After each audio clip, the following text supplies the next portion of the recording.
Cada año miles de turistas visitan Egipto. Unos lo harán por primera vez, atraídos por sus pirámides y templos, deseando conocer los restos de una espléndida cultura milenaria de la que tanto han oído hablar.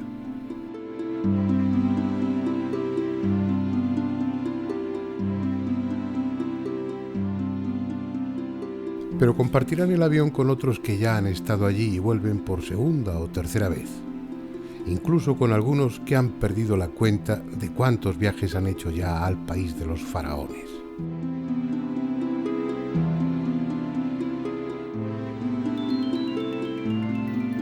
¿Qué razones hay para que Egipto ejerza esa fascinación sobre el viajero? En realidad tantas como se quiera. Historia, grandiosidad, romanticismo, misterio, pero sobre todo el sentimiento de que allí hay algo oculto, algo por descubrir, un secreto que ni arqueólogos ni historiadores han podido desvelar y que incomprensiblemente tiene que ver con nosotros, con cada uno de los que vamos. Es como si el antiguo Egipto nos perteneciese y nosotros le perteneciésemos a él. Intuimos que algo va a pasar en nuestro interior, que estando allí se va a abrir una puerta que nos hará entender quién sabe qué cosa trascendente. Más que de una visita, se trata de un reencuentro, de un regreso. Tal vez sea así porque durante 3000 años los sacerdotes constructores crearon uno de los centros místicos más importantes del mundo. Un lugar de tan elevada espiritualidad, de tanto poder, que a pesar del tiempo y de la destrucción, conserva parte de su fuerza y en lo más recóndito de nuestro cerebro sentimos su llamada.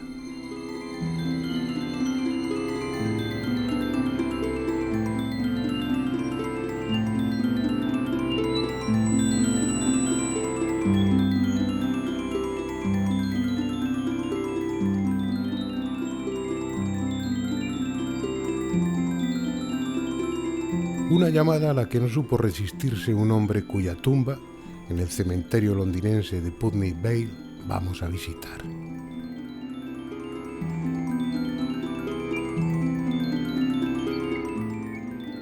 Se llamaba Howard Carter y murió pacíficamente en esta casa, el número 49 de Albert Court, el 2 de marzo de 1939, a los 65 años de edad.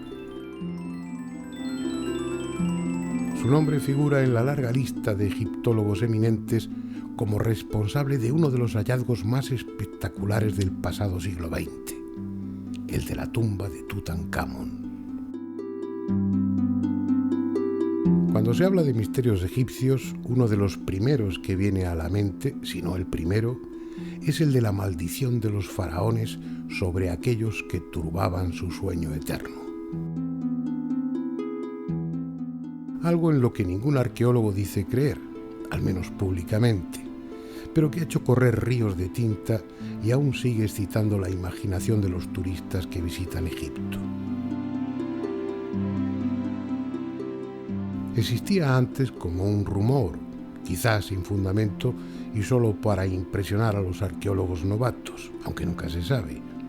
Pero cuando tomó realmente cuerpo, cuando se convirtió en titular de portada para los periódicos de todo el mundo, fue a raíz del rosario de muertes que siguieron al descubrimiento en 1922 y consiguiente profanación de la tumba de un joven faraón de la dinastía XVIII llamado Tutankamón.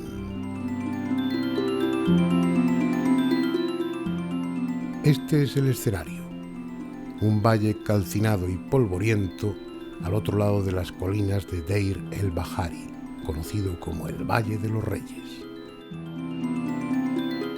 Fue el faraón Tutmosis I hace unos 3500 años el que tomó la iniciativa de ser enterrado aquí en una tumba subterránea, con la esperanza de que oculta bajo la arena no fuese profanada. Los siguientes faraones secundaron la idea y el valle se convirtió en necrópolis real. aunque lo cierto es que las tumbas eran saqueadas igualmente y a veces casi inmediatamente después de haberse celebrado las exequias.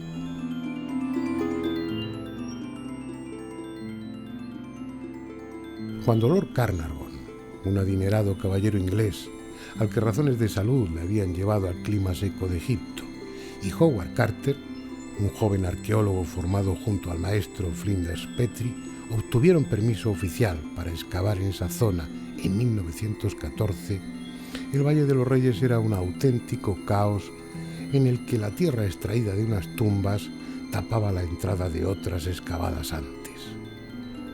Nadie pensaba que allí pudiera quedar algo que mereciese la pena. Nadie, excepto Howard Carter, que estaba convencido de que en algún lugar del valle permanecía aún sin descubrir la tumba de un faraón de la dinastía XVIII llamado Tutankamón.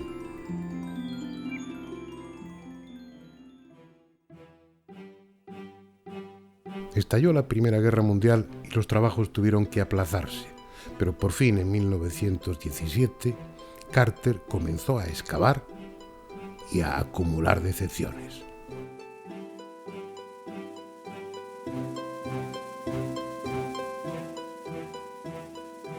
Se hizo construir esta casa a la entrada del valle para no perder tiempo yendo al Luxor, y durante 5 años vivió un auténtico infierno en el que cada atisbo de esperanza era seguido de un amargo fracaso.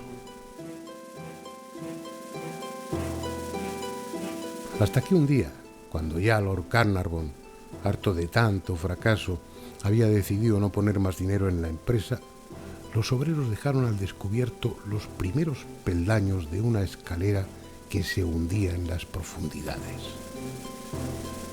Era el 4 de noviembre de 1922.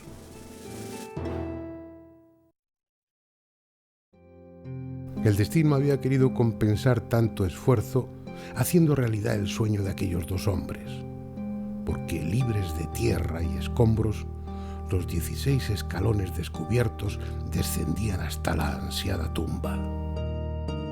Una tumba que, contra todo pronóstico, tenía sus sellos intactos, lo que significaba, como Carter imaginara, que no había sido violada. La piqueta abrió un agujero y la luz de la linterna dejó ver un heterogéneo montón de objetos entre los que no faltaba el brillo del oro. Todo estaba en desorden, pero aparentemente no faltaba nada del ajuar funerario. La conclusión lógica, que después se confirmó, era que la tumba fue profanada, pero por suerte los saqueadores habían sido sorprendidos en plena tarea y los sacerdotes se limitaron a sellar de nuevo la tumba sin ordenar los objetos. Tanto daba. La cantidad y calidad de aquel tesoro depositado para que el faraón se sirviese de él en el otro mundo superaba todo lo imaginable. Camas, mesas, sillas, carros de guerra, armas, ropa, cosméticos, alhajas, estatuas. 1000 objetos preciosos para la historia y de un valor material incalculable por la abundancia del oro. Jamás una tumba egipcia había proporcionado a arqueólogo alguno tal premio a su constancia y tanta fama. Desde el primer momento, la tumba se convirtió en el centro de atención para los medios de comunicación de la época, y medio mundo siguió con apasionado interés los progresos de la excavación. Con frecuencia, el trabajo tenía que ser interrumpido por la llegada de autoridades egipcias y extranjeras que querían ver de cerca lo que ya se consideraba el mayor hallazgo arqueológico del siglo. Incluso se celebraron banquetes en el pasillo de acceso a la tumba.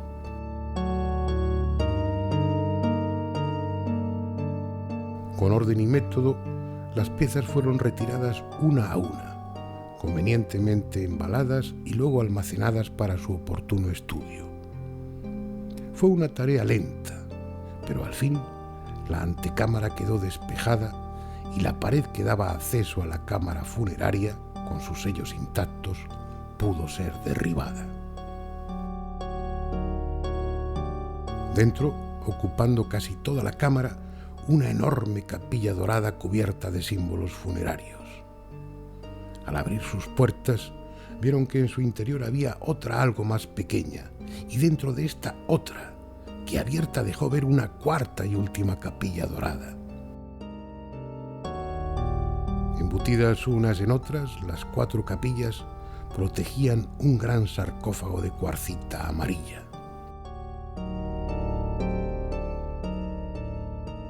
Levantada su tapa, apareció un féretro con la imagen del faraón, que una vez abierto dejó ver otro dentro de él y abierto este otro más.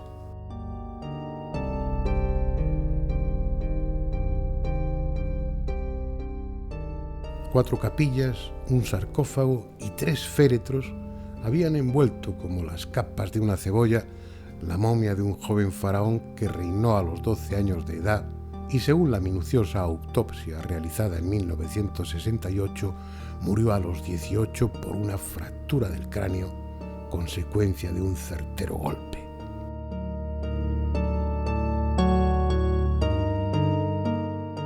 Hijo, yerno y probablemente hermano de Akenatón, el célebre faraón hereje que estableció como dios único a Atón, simbolizado por el sol, el joven Tutankamón, adecuadamente manipulado por su suegra, la bella Nefertiti, y otros personajes de la corte, volvió a establecer el culto tradicional a Amón, con lo que la poderosa casta sacerdotal recuperó su influencia.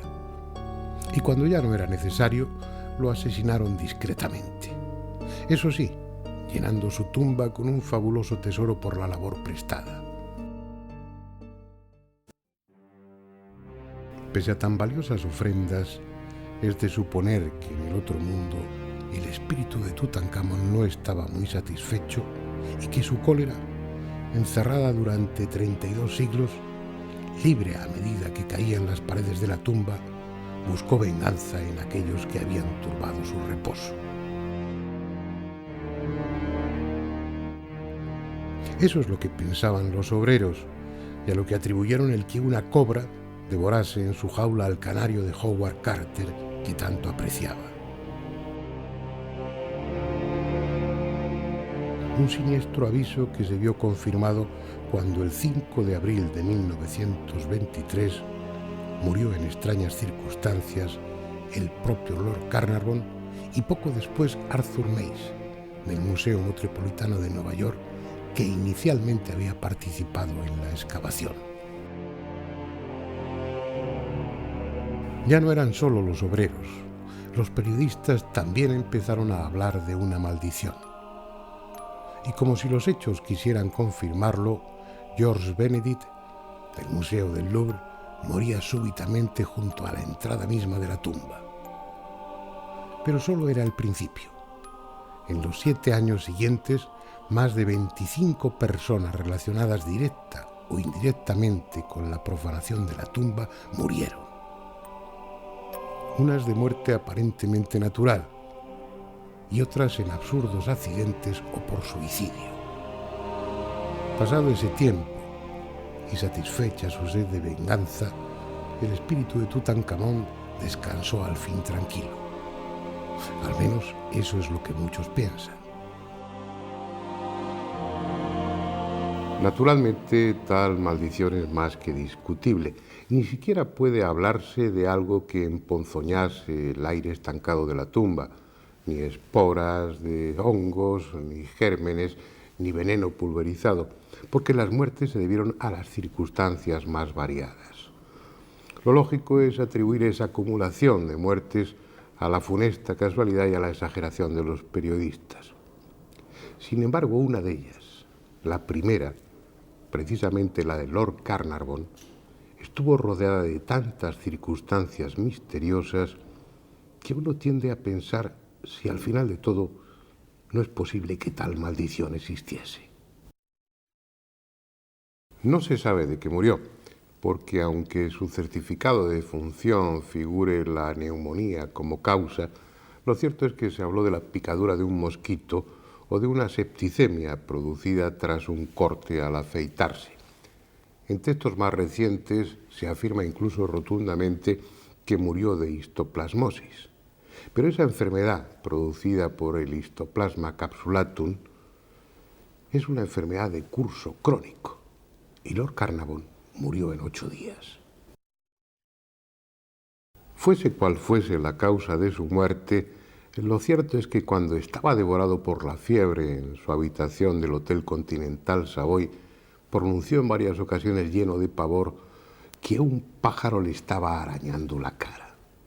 Algo aparentemente absurdo, pero que sí tiene sentido, porque durante el primer periodo intermedio en el Antiguo Egipto estaba extendida una maldición para los profanadores de tumbas que decía exactamente esto: el pájaro Nekbek destrozará con sus garras el rostro de quienes profanen una tumba. ¿Casualidad? Tal vez, pero no es la única frase extraña que pronunció. Unos instantes antes de morir, dijo algo parecido a «he oído su voz y le sigo». Bueno, no son estas las únicas casualidades que hacen de la muerte de Lord Carnarvon algo muy especial, como ahora veremos. A la 1:45 de la madrugada del 5 de abril de 1928, Lord Carnarvon expiraba. Y en ese preciso instante todo el Cairo quedó a oscuras.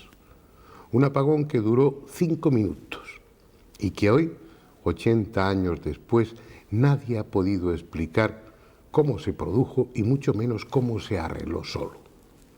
Y otra casualidad, cuando Lord Carnarvon fallecía, más o menos a la misma hora, en su casa natal en Inglaterra, a miles de kilómetros de distancia, su perra Foster Terrier Susan empezó a aullar lastimeramente y cayó muerta, como fulminada. Lo mejor es no creer en las maldiciones pese a todo y atribuir estos extraños sucesos a los misterios que hay en esa tierra extraña. Pero como queda tiempo, vamos a referirnos a algunos más de esos misterios. Este es un río singular. Está tan cargado de leyenda, se ha acumulado a sus orillas tanta historia, que no hay otro río en el mundo que pueda comparársele. Los griegos le dieron el nombre de Crisonoas. Para los árabes era sencillamente Bahar, el mar. Hoy todos le conocen como el Nilo. Pero hubo un tiempo en que tuvo la categoría de un dios. Hace de eso muchos siglos. Hapi, que tal era entonces el nombre de este río, fertilizaba periódicamente una estrecha faja de tierra a ambas orillas y daba con ello sustento a una de las culturas más prodigiosas que ha conocido este planeta. Sus aguas fueron tan vitales para el viejo Egipto como lo es la sangre para los seres vivos. Lento y majestuoso en la última parte de su recorrido, fue también el camino por el que las barcazas trasladaron las piedras talladas para los templos y las mercancías con las que comerciaban con otros pueblos del Mediterráneo: fenicios, chipriotas, sirios y sobre todo griegos. Egipto y Grecia mantuvieron estrechas relaciones durante varios siglos, al punto que el griego era el segundo idioma para la clase alta egipcia y los principales filósofos y sabios griegos iban a las escuelas sacerdotales de Egipto para estudiar y consultar sus archivos. Herodoto, el célebre historiador de Halicarnaso, estuvo por aquí hacia el 430 a.C., documentándose para el libro segundo de su historia. Y fue él quien dejó escrito que esta pirámide la mandó construir un rey déspota y cruel llamado Keops, que hasta prostituyó a su hija para conseguir dinero con el que financiar la obra. Escribió también que permanentemente hubo 100.000 obreros trabajando durante 20 años para levantar tan colosal monumento y que las piedras eran elevadas de plataforma en plataforma mediante máquinas construidas con trozos cortos de madera. Según hizo constar en su historia Herodoto, sobre la superficie de la pirámide había una inscripción en la que se detallaba cuánto se gastó en nabos, cebollas y cabezas de ajos para alimentar a los obreros. Una suma que, según el intérprete que tradujo el texto, ascendió a 1.600 talentos de plata. Habían transcurrido cuando menos 2000 años desde que la Gran Pirámide fue levantada. A esas alturas ya nadie sabía prácticamente nada de esa pirámide, del faraón a quien se le atribuye y mucho menos de las circunstancias que rodearon a su construcción. Aparte de lo que tenía delante de sus ojos, lo que cuenta Heródoto es probablemente inventado por él o que se lo dieron ya inventado. En definitiva, una historieta cargada de fantasía. Un solo ejemplo. Si, como él dice, la Gran Pirámide fue levantada en 20 años, eso significa que una piedra de más de 2 toneladas era izada hasta la hilera correspondiente, ajustada cuidadosamente en su lugar cada 3 minutos. Eso sin contar los bloques de revestimiento y la compleja red de túneles y cámaras. Tomar conciencia del misterio que entraña la Gran Pirámide requiere, en primer lugar, saber a qué clase de edificio nos enfrentamos. Cada uno de los lados de su base mide algo más de 230 metros, es decir, un perímetro de casi 1 kilómetro, y una superficie de 53.000 metros cuadrados. En el terreno que cubre la Gran Pirámide caben más de 270 pistas reglamentarias de tenis. Su altura actual es algo más de 139 metros, el equivalente a un rascacielos de 40 plantas. Está construida con unos 2.600.000 bloques de piedra. Tiene un volumen aproximado de 2.632.000 metros cúbicos y su peso se ha estimado en unos 7 millones de toneladas. Para hacernos una idea de la enormidad de la Gran Pirámide, baste decir que sus piedras, juntas unas a otras, serían suficientes para rodear toda la península ibérica y aún sobrarían piedras.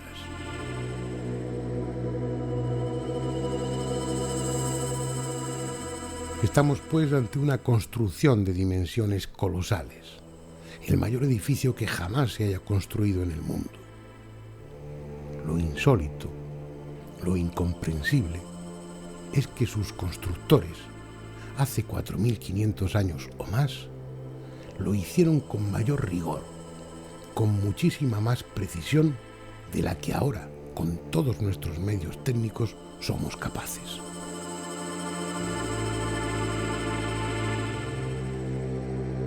Dicho de otra manera, de acuerdo a los datos que la arqueología y la historia proporcionan, la Gran Pirámide, aunque pueda tocarse y fotografiarse, no existe, así de simple.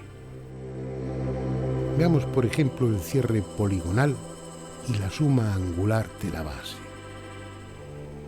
El ángulo noroeste de la base de la pirámide no es un ángulo recto perfecto por 2 segundos de arco, en tanto que el ángulo noroeste excede en 2 segundos el ángulo recto. No estamos hablando de segundos de tiempo, estamos hablando de segundos de arco. En una circunferencia, por ejemplo, la de este o la de su reloj, hay 1.296.000 segundos de arco. Un error de 2 segundos, para contemplarlo en un reloj, requeriría de un microscopio electrónico. Un error que está por debajo del que admite la norma DIN 875 y que se aplica para la construcción de las más modernas escuadras de precisión que fabrica la industria actual. Hoy nuestra tecnología, que permite construir atrevidos puentes y levantar edificios con centenares de plantas, daría por bueno un error de 600 milímetros en el cierre poligonal de la base de la Gran Pirámide. Pero ellos lo hicieron con un error de solo 3 milímetros, es decir, 200 veces inferior.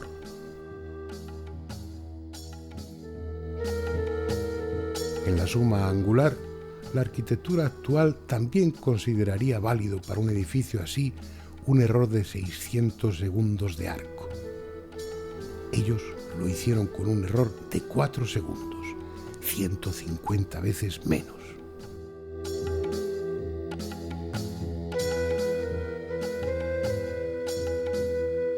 Si añadimos que en su base, de más de 5 hectáreas, el error de planitud es de 4 centésimas de milímetro por metro y que el resto de ángulos y medidas, tanto exteriores como interiores de la Gran Pirámide, están normalizados de igual manera, queda claro que aunque esté ahí, esa pirámide no existe.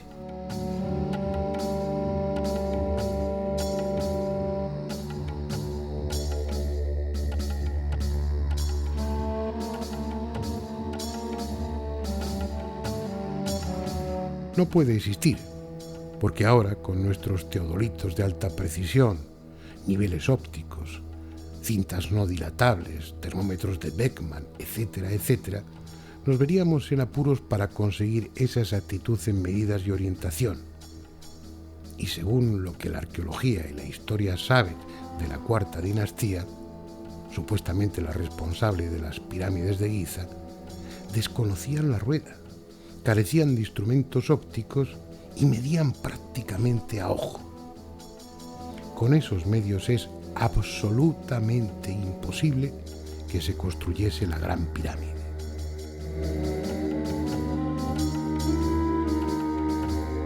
Detrás de ella hay unos conocimientos y una tecnología tan evidentes como absurdos para aquella época.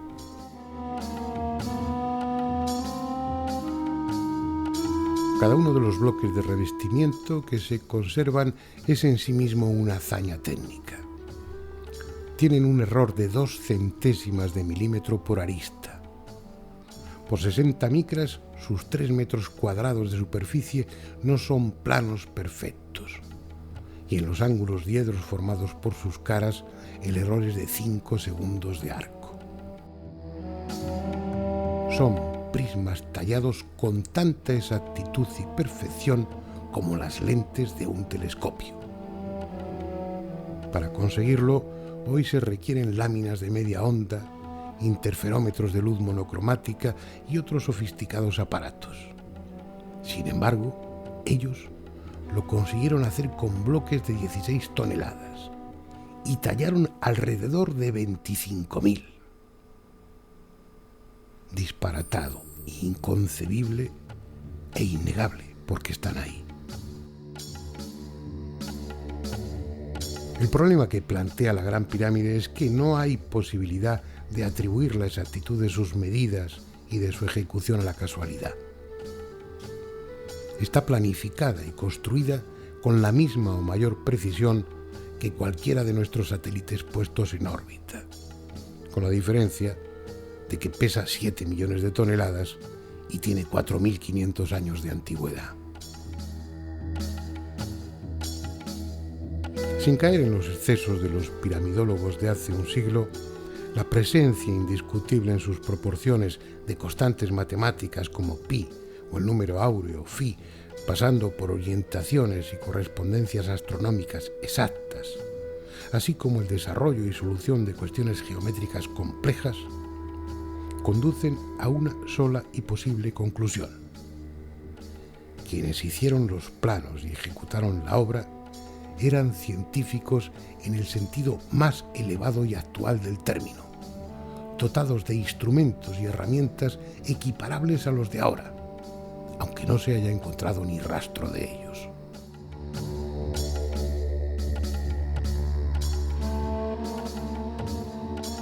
Es esa una de las cuestiones fundamentales al enjuiciar este tipo de problemas.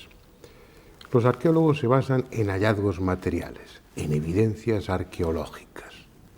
Si entre las ruinas no se encuentran restos de aparatos ópticos o de lentes y no aparecen representadas en ningún sitio, es que los hombres antiguos no las poseyeron. Pero por otro lado está la evidencia tecnológica. Si nos encontramos con realizaciones que solo son posibles utilizando sofisticados aparatos ópticos, es que los tuvieron, aunque no hayan aparecido. Estamos equivocados cuando aplicamos al pasado nuestro concepto de la sociedad actual. El conocimiento fuese cual fuese su alcance, estaba reservado a unos pocos, a los que pertenecían a determinados niveles de la casta sacerdotal y a los escribas de más alto rango. Ese conocimiento científico y técnico era la fuente de su poder, obviamente secreto y por tanto no representado o escrito en ningún sitio.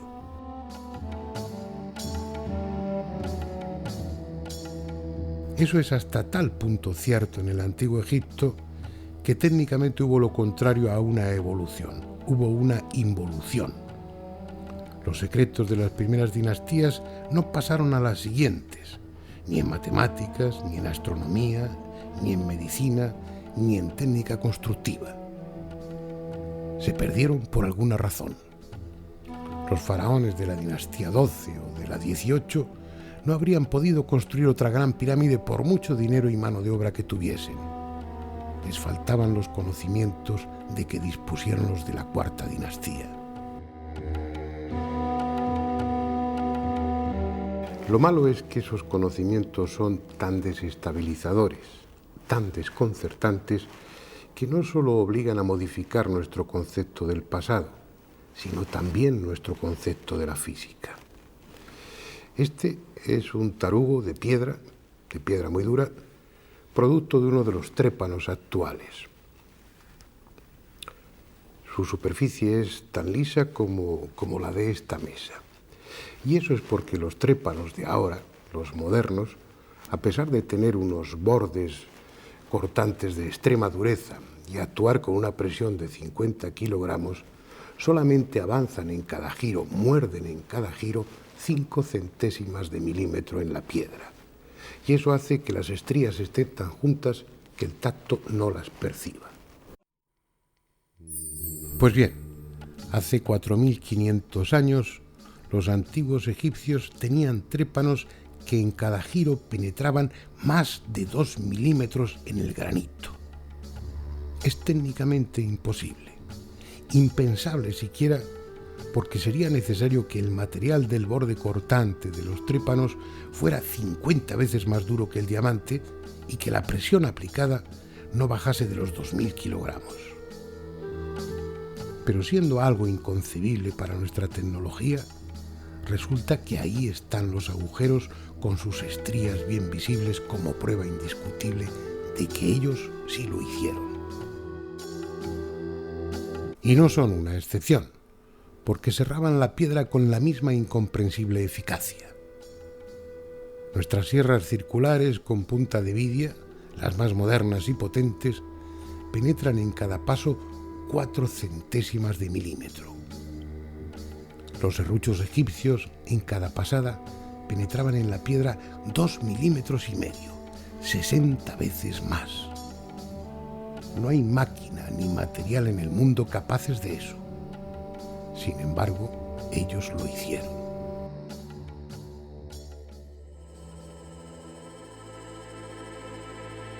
Misterios sin solución posible que hacen aún más sugerente esta cultura de templos grandiosos y arte exquisito. Lo que queda de ella despierta admiración y respeto.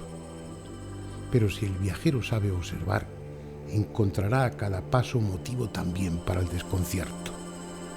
Como este obelisco inacabado de más de 1.200 toneladas, imposible hoy de transportar, pero que con toda seguridad ellos lo habrían trasladado centenares de kilómetros de no haberse rajado mientras lo estaban tallando. Las milenarias ruinas del antiguo Egipto, espléndidas y monumentales, están ahí. Pero el secreto, el auténtico secreto de aquellos constructores, permanece aún sin descubrir.